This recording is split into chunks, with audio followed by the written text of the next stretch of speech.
Sabi mga teacher, lakas na naman ng ulan, may kasamang kilat, kulog. Yun no?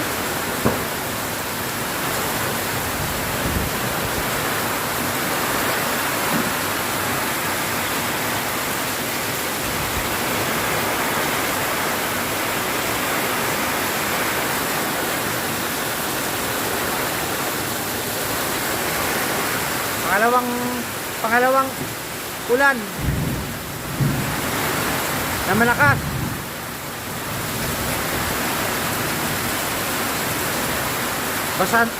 Basa na naman yung mga dinagdala ng kapote sa kalsada. Magdala na po kayo ng mga kapote nyo, yung mga riders. Araw-araw po kayo magbaon ng kapote.